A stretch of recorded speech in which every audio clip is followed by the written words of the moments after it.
what we've really come to understand is it's the hand action that actually drives. If you have good hands, you know what to do with your hands. So much works back into the body, and the golfer they're empowered when they know how to use their hands properly. Gentlemen? Which leads us into the next truth, which is a precise and thorough action definition for the pivot is required for maximum control, power, and consistency to be achieved. That's a big one. Yeah, that's a big one. Peter, lead us into that one. Right. Yeah. Well, in that last episode there, we talked about golf's a rotation. It's while there will be lateral force in the swing, the more you can use the rotation, the more efficient and the more consistent you're going to make the bottom of the swing. The club will find the same place. So, if we look at the pivot. First of all, the setup. If you're just to set up and both hands were the same length and both arms were straight, then there's your body's position. But in golf, the backhand is lower than the front hand, and also the back arm ideally is bent, so it will fold better in the backswing. You don't want to have a straight right arm as a right-handed golfer. So from this position, as I do that, can you see what's happening to my body? It's kind of tilting. So while the head goes back, the hips go a little forward. And we like to use a drill called the doorway drill. So we put the ankle, if this is the door jam, we put the foot right in there, right up against the ankle, not the bulk of the foot, just the heel part. And as we bend, then we get set up kind of on this right side low. So now my body's in a position where this leg is kind of vertical looking front on. This one's on a tripod. From the setup, it's so important that you get the right posture bend. So we like people to start off here. Then when you get in a position, you bend from the hip socket, unlock the knees. Now, the body's in a position now that it can pivot. No good trying to pivot out of a different position. If I get even, then I got too much wobble. So when I'm set up in this manner, when I turn back, the hips are turning around the center. And as I do, if I can allow the hips to stay level, then I'll be in best balance. If my right hip goes up, then that affects the upper body, and also it affects the knee down below. So you want to see if you can keep your right knee in its stable addressed position for as long as possible. Some of us can turn more than others against that. If you've got a problem in your knee or your hip, you might have to let it go a little bit. But ideally, in the pivot and the backswing, you don't want to have your right hip going up and sideways. You want to turn. We like to say you're going to corkscrew into the ground. So that lower body winding up correctly and that right knee staying pretty stable allows the front knee to move out towards the left toe. It doesn't go out as far, but it goes in that direction. So this lower body pivot really keeps you centered, doesn't allow you to drift. And now I feel very anchored here and I feel solid here, and I'm coiled into the ground. So that's the backswing part for the pivot. Now the downswing part from there, when the club's over here somewhere, as the club head throws in this direction, it causes the shoulders to come up. So in the backswing, the shoulders go along with the hips, they go more level. There'll be certainly a little bit lowering because you're not standing up here, you're bent over. So your left shoulder will go slightly under, but it doesn't dip. So as it turns in balance, we say, the downswing, as I throw down towards the ball, that direction of throw with the hands causes the arms and the shoulders to move on a more incline, a more vertical downswing. And that pivot, once you understand it, you just let it happen in response to the correct hand action. But it's important that you don't get high with the right side going back. Otherwise, you then got to come back the other way. And in the process, a couple of things happen. Number one, you get a sore back. That puts a lot of strain on the back. Number two, you can't get the rotational swing that's most effective. You're going to finish up going more down the line.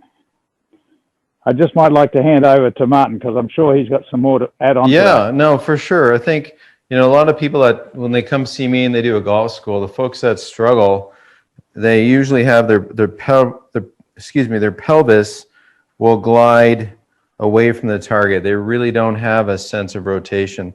Their pelvis has a sense of tilting without turning. And so a lot of times we may put an aim stick in beside their trail leg and put it in on an angle. And usually, I don't have a glove in my pocket right now, but if I take my glove off and put it in my pocket, you'll see what I mean. So if I put it in my right pocket and I set up over an imaginary golf ball right now, so you're looking at my hindquarters, in my backswing, look at where my glove goes.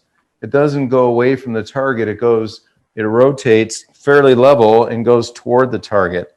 So that sensation of my right pocket, and for the right-handed golfer, working, getting closer to the target, rather than a false idea of, a backswing, which is this lateral motion to the right for the right-handed golfer. So, a famous Australian guy used to say RPB, right pocket back, when he wanted to wind up a little deeper to hit a big drive, Greg Norman.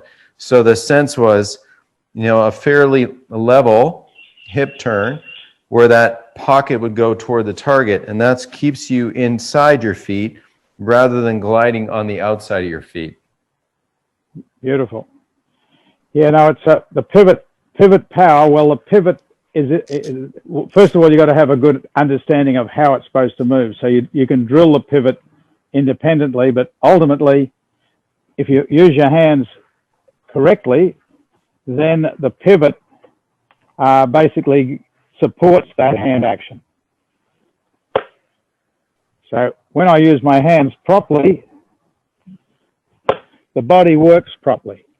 So when I swing this way or this way, as soon as it comes down this way, as I use my hands to release down and out, it causes that right shoulder to go down, left shoulder goes up, and I hit away from this foot. I don't transfer weight. The weight transfers at and through impact as a result of the release of the club, not because you try to physically shift your weight. The more you can hit away from your right foot in the downswing, the faster your hips can clear. If you go sideways, you get blocked, and that's when you get all sorts of chicken wing, and you also get some injuries to your lower body. So looking at it from this angle, it's the direction of the throw that makes the body really clear properly.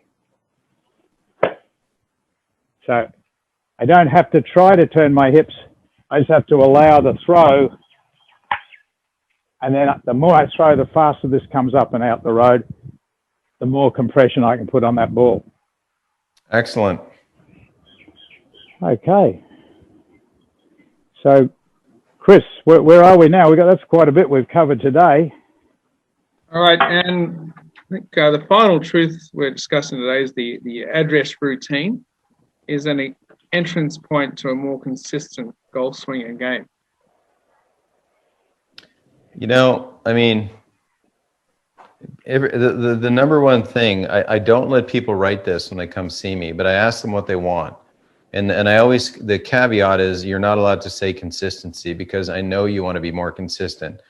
But there's so much to the walk-in routine and how you organize yourself around a golf ball that lends to athletic abilities to move the club to get the desired result you want. So the walk-in routine is huge in how you organize yourself around the golf ball. I think Jack Nicklaus said it was 90% of his golf swing before he even took the club back. So I can't even tell you enough about, I'm a stickler for the routine. I'm going to turn it over to Peter, but this is something that people go, oh yeah, okay, fine. But they really don't understand how to kind of take a look at the shot, walk into the shot, organize themselves over the golf ball with structure, have a waggle, and then start back, handle first, club head last. If people could really just get into that and practice that without even hitting a golf ball, their golf IQ, their ability to have centered strikes and have more fun compressing the ball would skyrocket. What we've really come to understand is it's the hand action that actually drives. If you have good hands, you know what to do with your hands. So much works back into the body, and the golfer they're empowered when they know how to use their hands properly. Gentlemen, great to be with you. Peter, it's a pleasure, pal. Thanks for having me on. Yeah, thanks, Chris. Thanks, Martin. And it will be great to be here. Just a little mention there. Martin has probably the #1 golf school in Arizona. There are a lot of golf schools there, but you've been rated #1. So that's nice. Nice to be in your school today. Okay. Well, that's where we're sending my studio here. This is where I subject all my students to some coaching from the range outside and then in here. But, I'm really excited to get down to the brass tacks of having great hands in golf.